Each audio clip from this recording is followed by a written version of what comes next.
நக்கீரர் எழுதிய திருமுருகாற்றுப்படையில் அவர் முதல் படை திருப்பரங்குன்றம், இரண்டாம் படை திருச்செந்தூர், மூன்றாம் படை அப்படின்னு அவர் எதுவும் வரிசை பருத்தி ஒரு குறிப்பிட்ட வரிசையில் அவர் எதுவும் பாடலை. முருகப்பெருமானுடைய எல்லா திருத்தலங்களையும் தான் அவர் பாடியிருக்காரு. முருகருடைய திருத்தலங்களை பற்றி நம்ம திருமுருகாற்றுப்படையில் நக்கீரர் அழகாக பாடியிருப்பார்.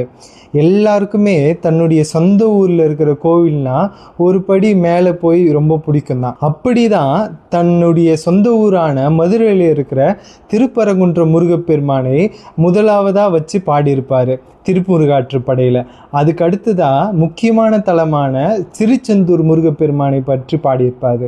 அதுக்கு அடுத்ததாக மதுரைக்கு பக்கத்தில் இருக்கிற சுவாமிமலை முருகப்பெருமானையும் பழனி முருகப்பெருமானையும் பாடியிருப்பார். ஐந்தாவதாக குன்றுதோர் அடல் அப்படின்னு பாடியிருக்காரு. இதுதான் நம்ம முக்கியமாக பார்க்கணும். எல்லாம் நம்ம நினைச்சிட்டு இருக்கிறா போல திருத்தணிகை அப்படின்னு மட்டும் அவர் பாடலை. குன்றுதோர் ஆடல் அப்படின்னா முருகப்பெருமான் மலை மீது கோவில் கொண்டுள்ள எல்லா திருத்தலங்களையும் தான் குறிக்கும். முருகப்பெருமான் கோவில் கொண்டுள்ள எல்லா தலங்களையும் தான் குன்றுதோர் ஆடல் அப்படின்னு பாடியிருப்பார். கடைசியாக முடிக்கும் போதும் தன்னுடைய சொந்த ஊரான மதுரையில் இருக்கிற பழமுதிர்ச்சோலை முருகப்பெருமானை தலத்தை பற்றி பாடி முடிச்சிருப்பார். இப்படி தான் அவருடைய விருப்பமான அவருக்கு தெரிந்த விதத்தில் முருகப்பெருமானுடைய எல்லா திருத்தலங்களையும் ஆற்றுப்படை அப்படின்ற ஒரு இலக்கிய வகை பாடியிருப்பார். மக்கள் நல்வழிப்படணும் அப்படின்றதுக்காக. நம்ம இப்போ நினைச்சிட்டு இருக்கிற போல இந்த 6 தலங்களை மட்டும் அவரு பாடல. முருகப்பெருமானுடைய எல்லா தலங்களையும் தான் பாடியிருக்காரு.